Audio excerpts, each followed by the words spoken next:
is a hard thing for them to hear. Kujutate ette, kui raske inimestel seda sõnumit võis Jumala käest olla kuulda. But it's like holding up the phone and going, this is the picture, and you're right here. You're not doing what you should be doing, like stopping. You've broken the law. You're not following the right ordinances, normal behavior.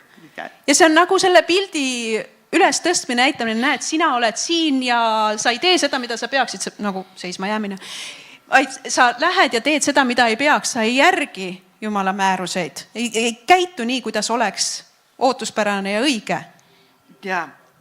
And so then, again, it's God speaking to them. So let's read verses 9 and 10. Loeme edasi salmid 9 ja 10. Jumal ikkagi räägib veel.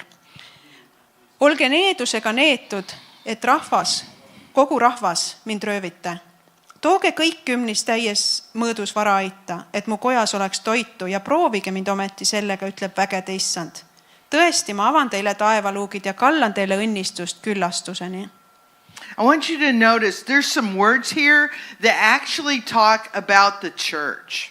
Siin on mõned sõnad, mis tegelikult räägivad kirikust. When it says the storehouse or my house, he's talking about the church where we are. Kui siin kirjakohas me loeme vara aidast või minu kojast, siis ta tegelikult räägib siin kirikust, kus megi täna oleme. And then God goes on to say, test me. Ja siis Jumal ütleb, pange mind proovile. Prove me, and it's because if you'll prove me, then I get to demonstrate what I really want to do. Ja miks Jumal seda ütleb? Kui teie mind panete proovile, siis ma saan teile näidata, mida ma tegelikult teha tahaksin. And that is to open up the windows of heaven and pour out on you. That's what I really want to do. That's what ja see, mida Jumal tegelikult teha tahaks, on avada taevaluugid ja kallata õnnistust küllastuseni. And so then I want you to notice, we've already seen it several times.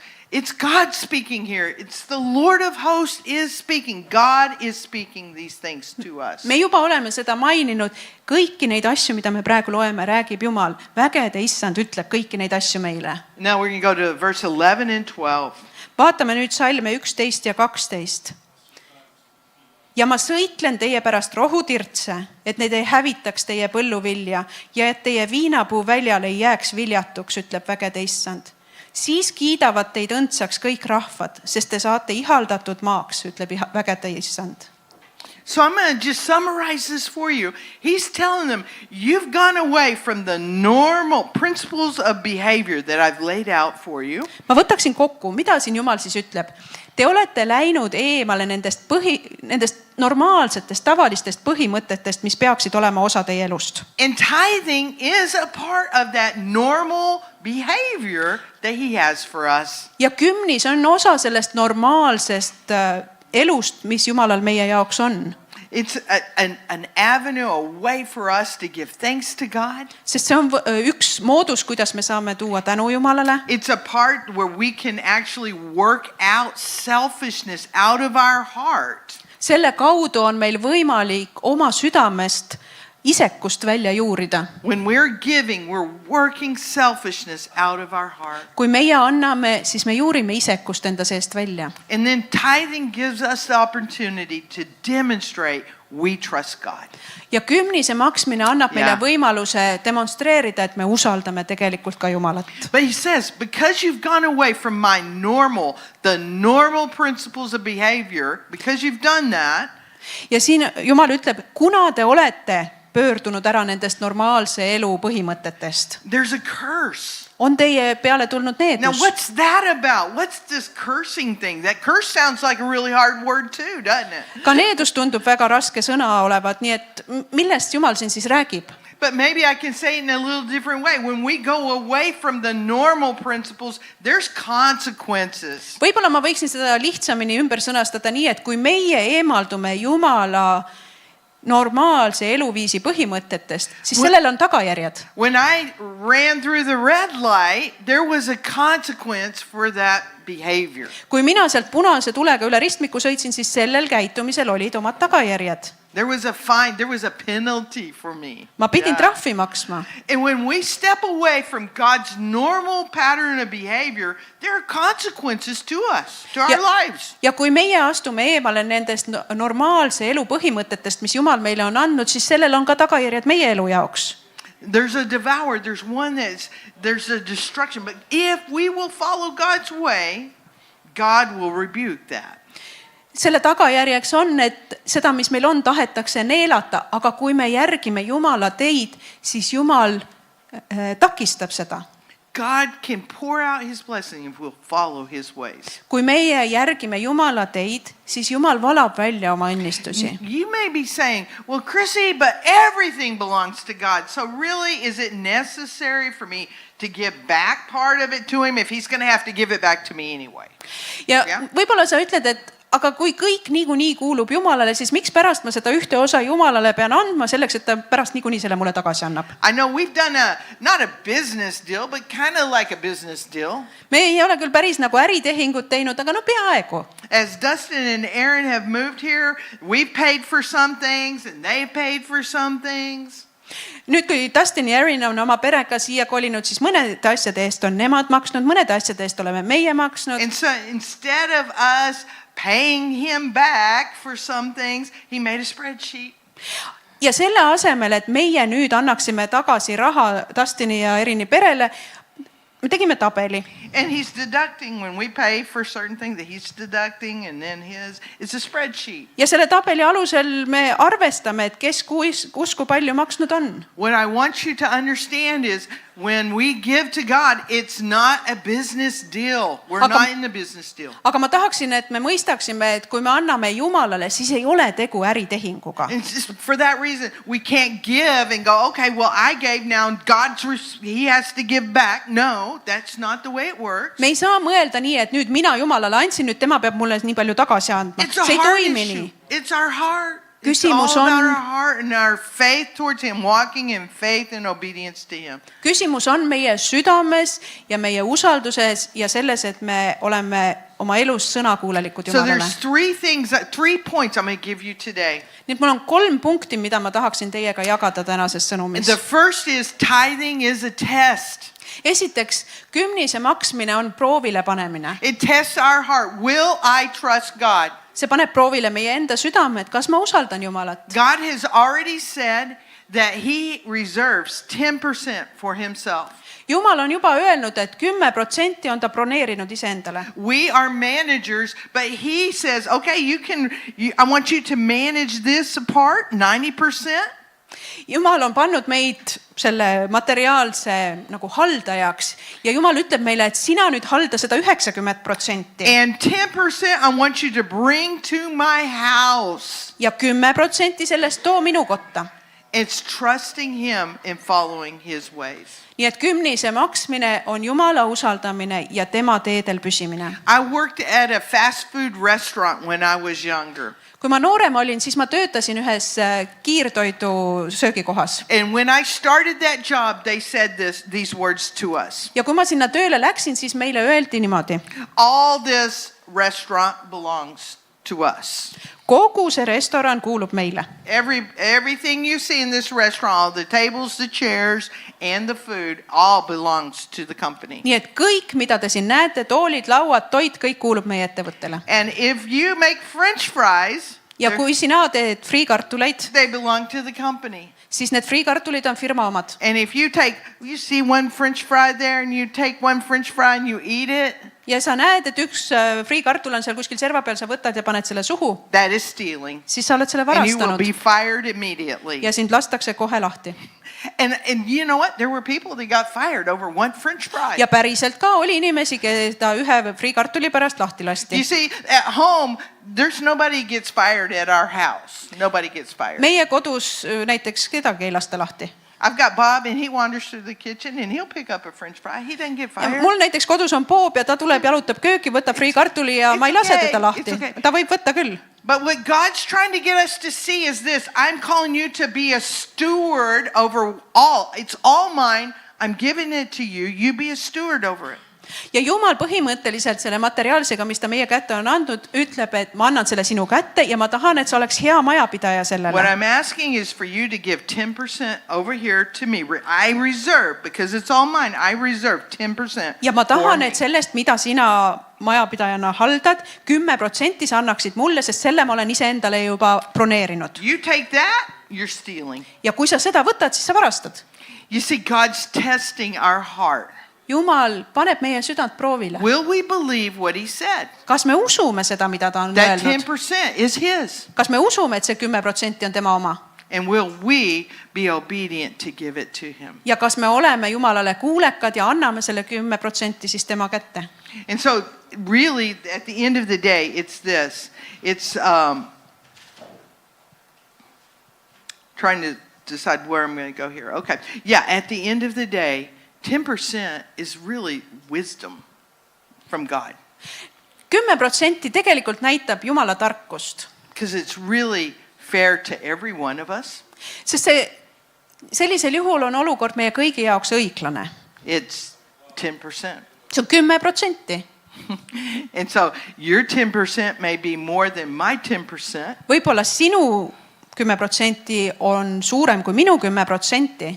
But it takes the same faith to give. Aga selleks, et 10% ära anda, on meil vaja sama palju usku.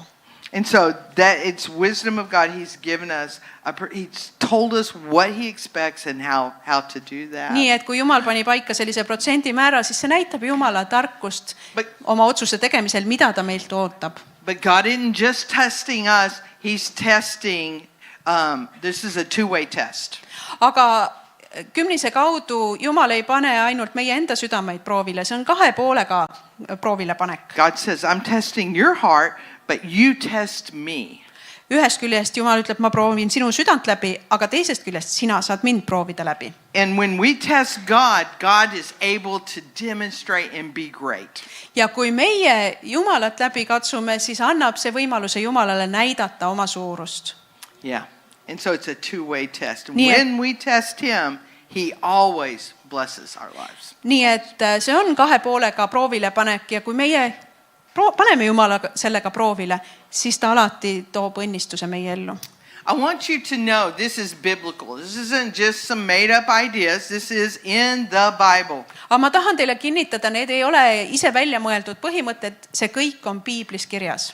But I only have a few more minutes, so I'm going to just give you some scriptures. I'm going to give you, if you're taking notes and you go, hey, maybe I want to look back at this and see, is what Chrissy's saying really there? Kuna meil ei ole enam väga palju aega jäänud, siis ma tahaksin sulle öelda mõned kohad Piiblist, nii et kui sa tahaksid kontrollida seda, mida ma rääkinud olen, siis sa saad pärast need kirjakohad välja otsida ja kontrollida, kas päriselt ka Piiblis on nii kirjas. And it really is. Aga päriselt on It's in küll. the Old Testament. See kirjakoht, mida ma tahaksin jagada, on Vanas Testamendis. It was before the law of God was ever given. Ja see situatsioon on sellest ajast, kui Jumala seaduseid ei olnud veel inimestele antud. In Genesis chapter 14, verse 18, we're not going to read these. We're going to skip through this. See kirjakoht on esimeses Moosese raamatus 14:18. 14. peatükis ja 18. salmis. 18. 20. salmini. And it talks about Abraham actually tithing. Esimene Moosese 14, 18-20 räägib Abrahamist ja sellest, kuidas tema kümnist In maksis. Genesis chapter 28, verse 22, again talks about tithing. Jälle esimese Moosese 28. peatükis ja 22 salm uuesti räägib kümnise toomisest. Then in Leviticus chapter 27, verse 30, again talks about tithing. Kolmanda Moosese raamat 27:30 uuesti räägib kümnise maksmisest. In Deuteronomy 26, verses 1 and 2, again talks about tithing. Viienda Moosese 26 peatükk salmid 1 ja 2 uuesti kümnise maksmine. And then there's even more, but then in the New Testament, some people may say, well, that's all Old Testament, that's old, that's not us today. Neid But it kirjakohti is. on veel ja osad inimesed võib-olla tahaksid öelda, et aga see on kõik Vana Testament, see meie kohta ei käi. käib küll, needsamad teemad on ka Uues Testamendis. In Matthew chapter 23, verse 23, Jesus talks about tithing. Matteuse evangeeliumis 23, salm 23, Jeesus räägib kümnise maksmisest. And Jesus says, you should tithe. Ja Jeesus ütleb, et meil on vaja kümnist maksta. Then in Hebrews chapter 7, verse 8. Kirjas Heebrealastele 7. peatükk ja 8. salm. And I want to read this one. Seda kirja kohta ma tahaksin küll lugeda. You're going to read it in Estonian. Me loeme selle eesti keeles. Heebrealastele kiri 7. peatükk ja 8. salm. Siin võtavad kümnist surelikud inimesed, seal aga see, kellest tunnistatakse, et ta elab. And what this actually, it's kind of, how does this actually even, what does this mean to us? So let me say it that way. What does this actually mean to us? Mida see salm meie jaoks üldse tähendab? And I want to clarify this for us. Ja ma tahaksin seda natukene lahti rääkida. When we give tithes, like what we did earlier today in this service, Kui meie anname oma kümnist, nagu me ennegi juba tegime teenistuse alguse poole. there were men and women that went through and they received those tithes that went through the offering. Siin saalis liikusid mehed, kes kogusid kokku selle And there raha, was- mida inimesed andsid There kümnisena. were some of us that may have given online even. Ja võib-olla meie seas on neid, kes hoopiski on otsustanud anda interneti vahendusel. And if you gave it online, eventually it will happen that there will be those leaders in this church that will steward that money. Yeah? Ja mõlemal teel kogutud raha, nii füüsiliselt kui interneti teel kogutud raha, lõpuks jõuab siinse koguduse juhtideni, kes selle raha kasutust juhivad. But this passage right here, what it talks about is this. We may be giving and there may be people that are here and involved. But when we give in faith, it's Jesus that receives it from us. Ja see salm tegelikult ütleb seda, et kui meie maksame oma raha kümnisena, siis jah, siin on mingisugused inimesed, kes selle rahaga midagi edasi teevad, aga tegelikult kümnist andes selle võtab vastu Jeesus. This changes everything. Ja see muudab kõike. When I give, it's not like paying dues to a club, Kui mina maksan oma kümnist, siis see ei ole nagu klubi liikmemaksu maksmine. but it's an expression of faith that I believe that if I give this 10% to God, that He can do more with the 90% that I have left. See on hoopiski minu usu väljendus, et kui mina selle 10% Jumalale annan, siis Jumal suudab selle alles jäänud 90-ga teha hoopis rohkemat. This is a spiritual act of worship. See on tegelikult ülistuse tegu. That changes everything. Ja see muudab kõike. It changes everything when we realize we're not given just to put on lights and we're here and we do this. No.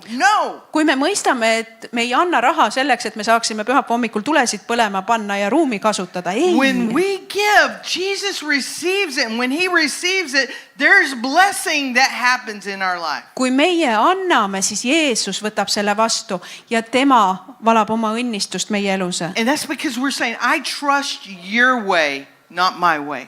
Ja miks Jeesus seda teeb? Sest meie oleme talle öelnud, ma usaldan sind ja sinu viise, mitte iseenda It's viise. you that provide for me. Sina kannad mu eest hoolt. And that leads me to the last point. Tithing is blessing. Ja see toobki mind kolmanda punktini, mida ma tahtsin jagada.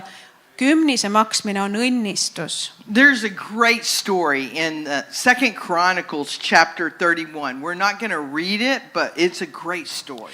Teise ajaraamatu 31. peatükis on üks suurepärane lugu. Me ei hakka seda praegu koos lugema, aga see on lihtsalt nii äge lugu. I'm just going to tell it. I want you to, if you go back and read this week, go back and read that.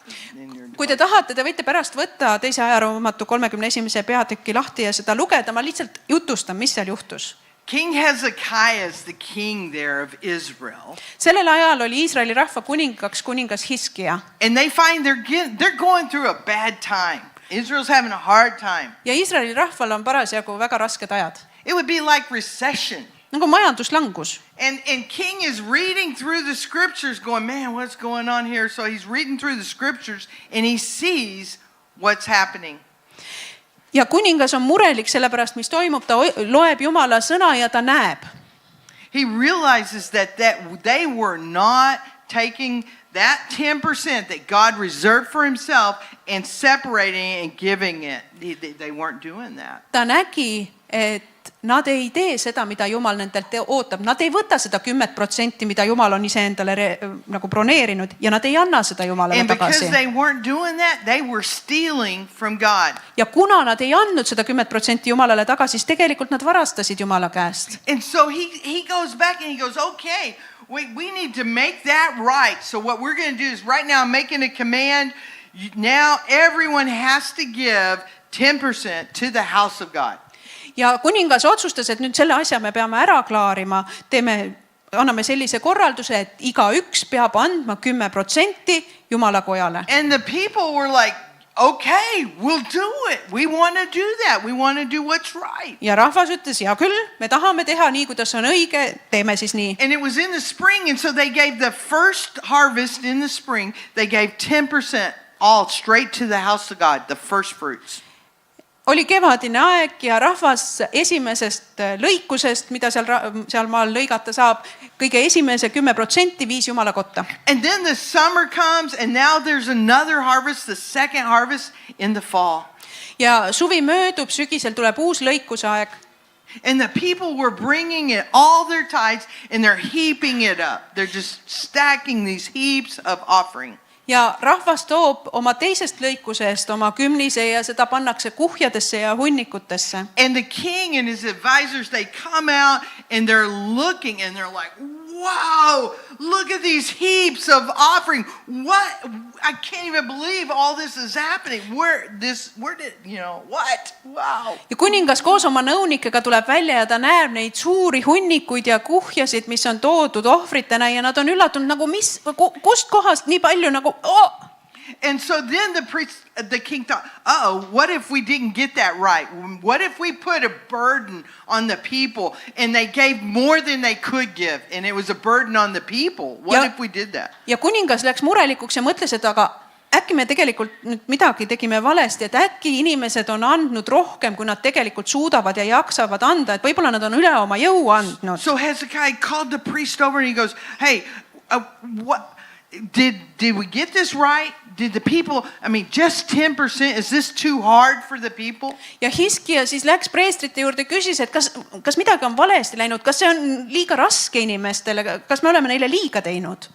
And the priest said, no, king, what you see, this is only 10%. Ja preester ütles, ei kuningas, midagi ei ole valesti läinud, see on ainult 10%. This looks like so much, but this is only 10%. See tundub, et seda on väga palju, aga see on ainult 10%. If you went to their storehouses, go to where the people are at, they have the 90% and it's even more. Kui sa läheksid sinna, kus inimesed ise on, kui sa nende laohoonetesse läheksid, nendel on 90% seal, seda on palju rohkem. He said, from the very beginning, when people began to give, God opened up heaven and began to bless them. Kohe, kui inimesed hakkasid oma 10% andma nii, kuidas Jumal oli ette näinud, Jumal hakkas kohe neid õnnistama. And that's us today too. See kehtib täna ka meile. As soon as we will begin, kui meie alustame, soon as we take that first step of faith, kui meie astume esimese ususammu, and we begin to follow the normal ways that God's laid out for us to live. Ja hakkame käima nende normaalsete põhimõtete järgi, mille alusel me peaksime elama, nagu Jumal on ette näinud. We cannot stop God's activity back towards us. Siis me ei saa kuidagi Jumalat takistada tegutsemast meie God's elus. waiting to bless our lives. Jumal ootab võimalust meie elusid õnnistada. And it's in every way as we read those scriptures. It's through their people and what they need. The provisions there for them. Ja me loeme seda Piiblist, et kõik, mida inimesed vajavad, Jumal oma õnnistuste näol annab neile. God's blessings on the work that they have. Jumal õnnistab seda tööd, mis neil on.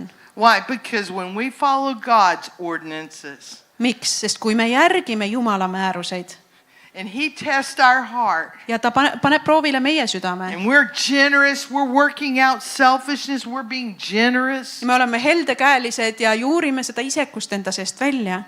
We demonstrate with faith to God, he always answers back. Ja kui me usus või kui me demonstreerime oma usku Jumala suhtes, siis tema alati vastab So sellele. tithing is a test. Kümnise maksmine on proovile panemine. Every Sunday we get the opportunity to test. Igal pühapäeval me pakume kogudusele võimalust Jumalat proovile panna. But there are a lot more opportunities than just the tithe. Aga võimalusi andmiseks on palju rohkem kui ainult kümnis. What God's saying is this, if you'll just start right here with what I've separated out for myself, Jumal ütleb, et kui sa alustad selle osaga, mis ma olen iseenda jaoks juba kõrvale pannud, I'm going to pour into your life so much more that you'll be generous, you'll be able to give and give and give. siis ma saan sinu elusse valada õnnistusi nii, et sul jagub, et anda ja anda ja anda. Your family's going to be blessed, but other families are going to be blessed. Sinu pere saab osa õnnistusest, aga ka teised pered võivad saada So õnnistatud. today, this message, it doesn't come with condemnation. Tänane see sõnum ei ole kuidagi mõeldud hukkamõistuna. No, it comes with truth and empowerment. God, let us walk in your ways. See on Jumala tõde ja Jumala vägi meie elus, et me võiksime käia tema teedel.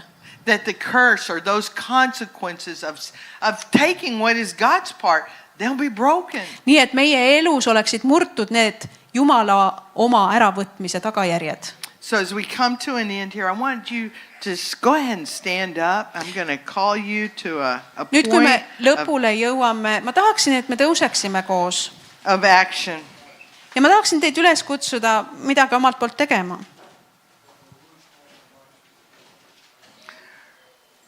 What I really believe that we come to is this place of God, help me to trust you in a greater way. Ma usun, et me oleme sellise koha peal, kus meie palve võiks olla, Jumal, aita mul sind rohkem usaldada. People who give, their testimony is consistent. It's that God blesses them. Inimesed, kes on andjad, nende tunnistus on järjepidevalt see, et Jumal õnnistab mind. People who don't think they have enough to give, their testimony is consistent too. Inimesed, kes arvavad, neil ei ole piisavalt, et anda, ka nende jutt on ühesugune. They never have enough. Neil ei ole kunagi piisavalt, et anda. And it's because we'll never have enough until we take that first step. Ja see on sellepärast, et meil kunagi ei ole piisavalt nii kaua, kuni me selle esimese sammu ära astume. You see, our life, our spiritual life, it starts with faith. Meie vaimulik elu saab alguse usust. It starts with that trust of God. He is who he says he is. See saab alguse sellest, et me usaldame Jumalat, et ta tõesti on see, kes ta väidab, et on. And every day after that, it's faith. We live by faith in him. Ja iga päev pärast seda meie elu sõltub sellest, et me usume temasse. Every day we get up and we say the same thing. God, I trust you today to lead me. Me igal hommikul tõuseme üles ja ütleme talle, Jumal, ma usaldan, et sina juhid mind täna. And I'll commit to follow you. Ja mina pühendun sellele, et ma järgneksin sinule. So today I ask you, if you've been sitting here and you go, oh man, I didn't realize that. I really have been stealing from God. Ja võib-olla sa täna istud ja mõtled enda sees, et ma ei olegi sellest aru saanud, aga ma tõesti olengi Jumala omast võtnud. What I want you to know is that God is right here. He's not rejecting. He's going, oh, just turn towards me, and I will draw you back to myself. Aga ma tahan, et sa teaksid, et Jumal ei lükka sind eemale, vaid ta on täna siin ja ta ütleb sulle, et aga tule lihtsalt minu ligi. He's right there ready, wanting to pour out blessing in your life. Jumal on siin samas, ta on valmis hakkama õnnistusi valama sinu ellu. So as we come to this last prayer and song of worship, nii et kui me tuleme sellesse palve ja ülistusaega teenistuse lõpus, I encourage you to reach out to God. ma julgustaksin sind, et sa sirutaksid iseennast Jumala suunas välja. Let today be your first day Las täna olla see päev, kus sa oma selle esimese ususammu teed. of walking under the principles that are normal for Christians, Et for his children. hakata käima nende põhimõtete järgi, mis on Jumala laste jaoks, kristlaste jaoks normaalsed. Let's pray. Palvetame koos. Hallelujah. Father, Isa, I thank you that your ways are always best. ma tänan sind, et sinu teed on alati kõige paremad. That you're trustworthy. Et sina oled usaldusväärne. That even when we can't figure it out in our own mind, in the natural, how it could work out. Isegi kui meie omas mõistuses ja inimlikult ei suuda välja mõelda, kuidas asjad võiksid toimida. When we open up and invite you into our circumstances, you always do miracles. Aga kui me avame oma elu ja lubame sind So oma today, ellu, siis sa teed imesid. so today we come together and we say, God, help us to do better. Ja Jumal, täna hommikul me lihtsalt palume, aita meil teha paremini oma asju. Help us go beyond the tithe. Help our hearts to be so generous that we are just like you, Lord. Aita meid, et me liiguksime isegi kümnisest kaugemale, et me oleksime nii heldekäelised, nagu sina oled. And we will test you. Ja me tahame sind proovile panna. We will give you the opportunity to prove that you are pouring out blessings in our life. Me tahame anda sulle võimaluse näidata, et sa oled usaldusväärne ja sa valad oma õnnistusi välja. You do rebuke the devourer on our part. Ja sa tõesti sõitled kõike seda, mis tahaks meie oma neelata. And you cause fruitfulness in our lives. Ja sa tood vilja meie elus. So we give every bit. We give our money, we give our time, we give our talent. We give it all to you, Jesus. Me anname kõik sinu kätte, Jeesus, oma raha ja oma aja ja oma annid. We love you. Me armastame sind, issand. Amen. Amen. Amen.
Pattu võtnud sa